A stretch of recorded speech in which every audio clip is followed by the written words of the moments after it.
Hello, welcome to Ticker Ventures. We have one of Australia's most successful, passionate entrepreneurs joining us every episode to give some great advice, really to try and get people to give it a go. What a year it has been. A big one coming up. Fred Schebesta is a man we're talking about. The founder of Finder.com joins us now live, kicking off a big 2021. Fred, thanks for joining us.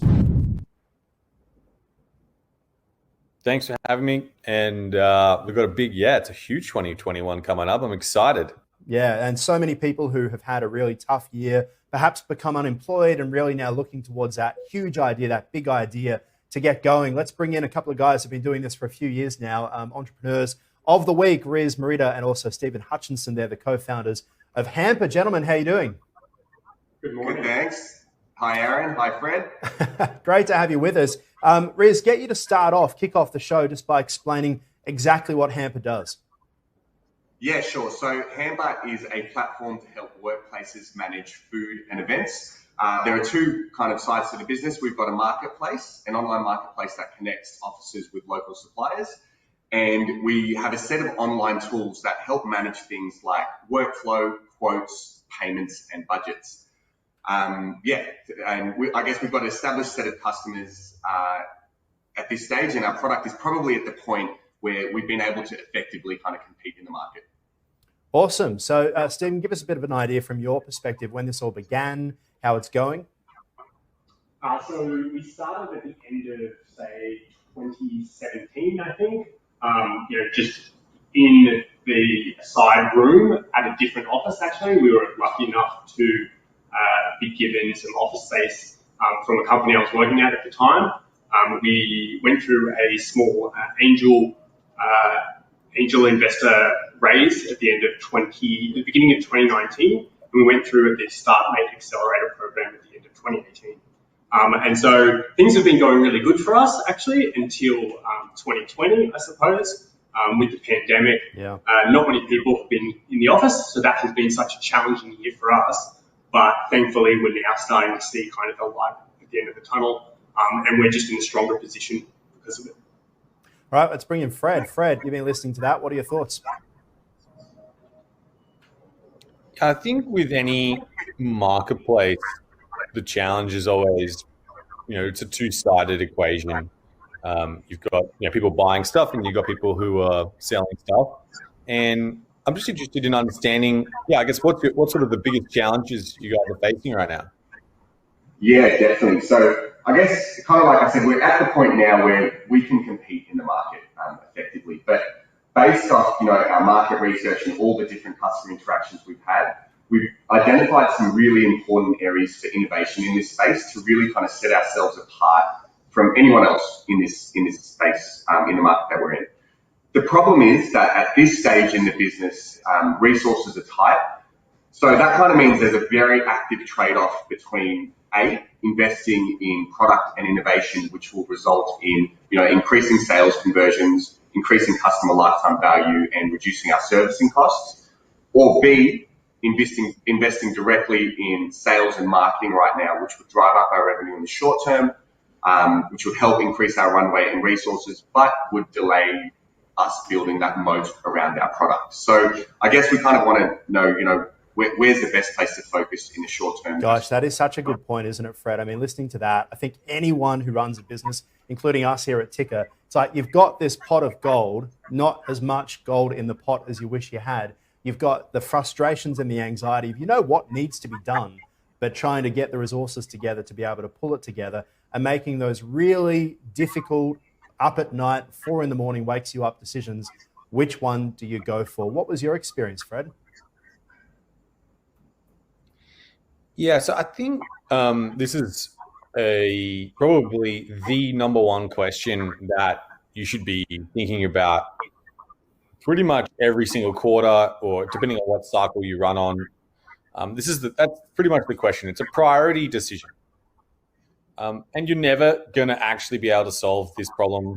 This is always going to be an ongoing challenge, an ongoing problem. So I just want to firstly, you identified one of the key issues, which is great.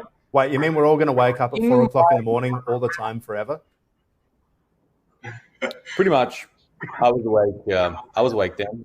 I assume everyone else was as well. So you can send me a text if you want.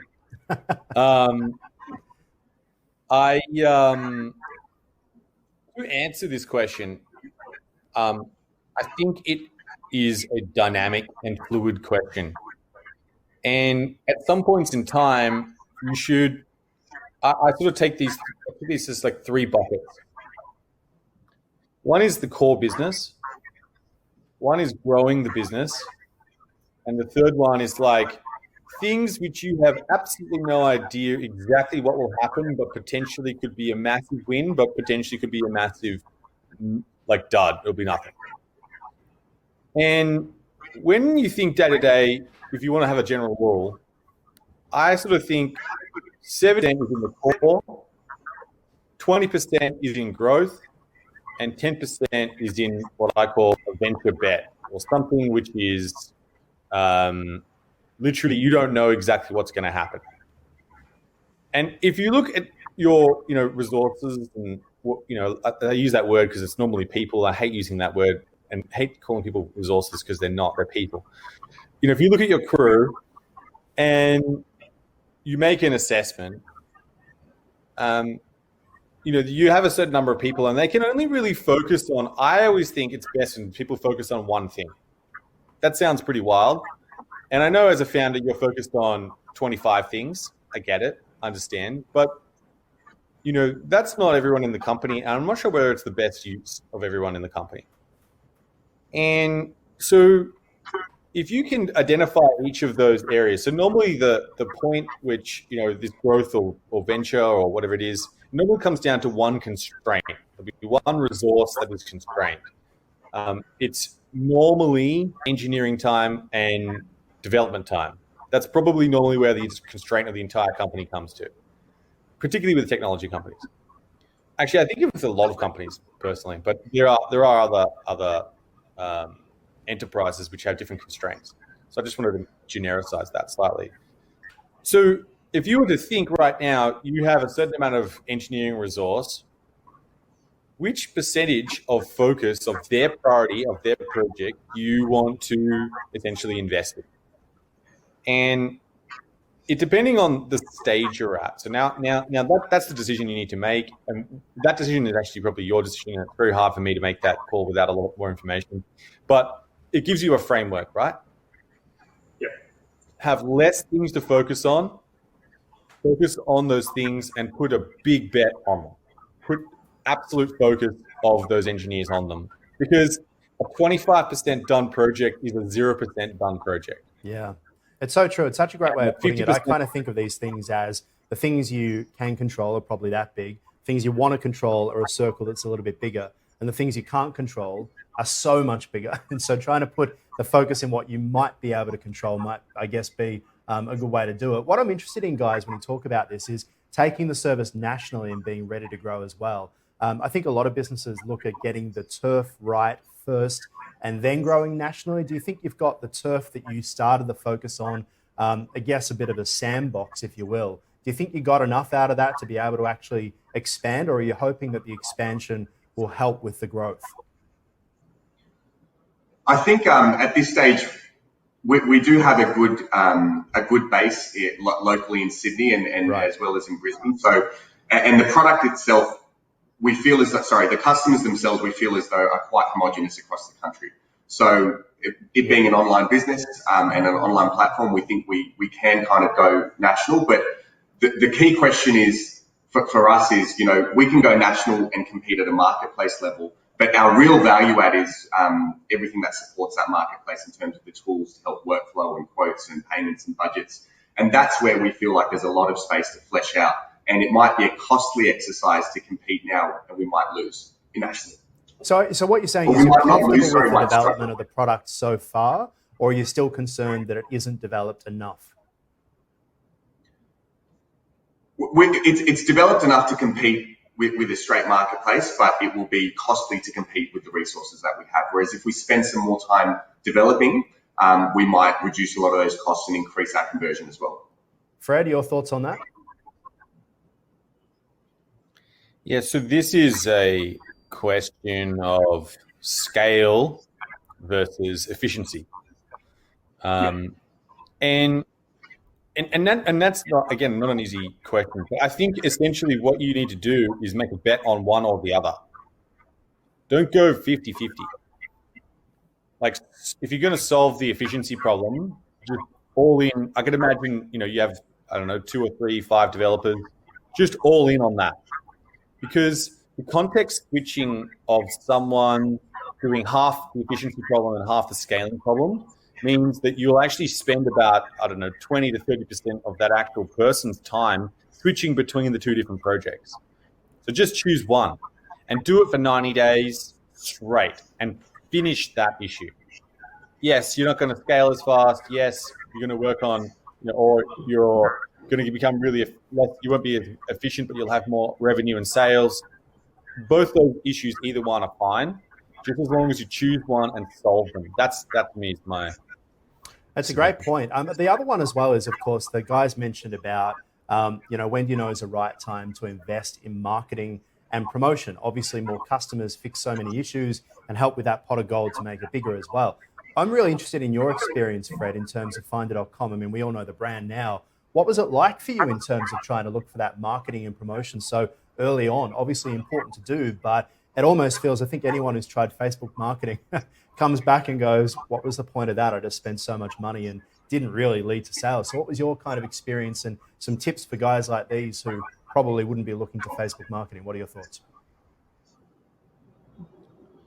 Yeah, I think what's really interesting and what's really important, I'm not sure of the exact scale you guys are at right now, but I would call up your first 100 customers and have a chat with them and ask them how they found the service, how's it going for them, what's the one feature that they absolutely love, what's the one feature they hate, what's the one thing they wish they could change, and really just sit with them. And I know this work is hard. This is really hard work because it's time consuming, but just spend an hour if you can. And what you're going to do from that is really deeply understand that customer.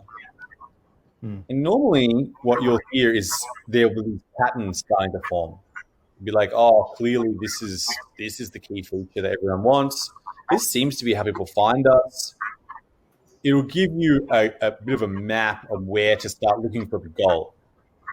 Because, if you just go to market and, compete on Google or Facebook or whatever it is, you're basically just competing like a normal market operator. You don't have any insight. You've got no alpha. You're just going to pay the market rate and you're going to get the market result as well. That's the thing. Unless you have an edge in digital marketing. That's probably where Finder had an edge, because we ran a digital marketing agency. We knew where the edges were. And so we had a slightly unfair advantage. So just instead, finally, the better play, Stephen, we've got about a minute or so left. Just what's a last question that I guess you'd have for Fred, if I can?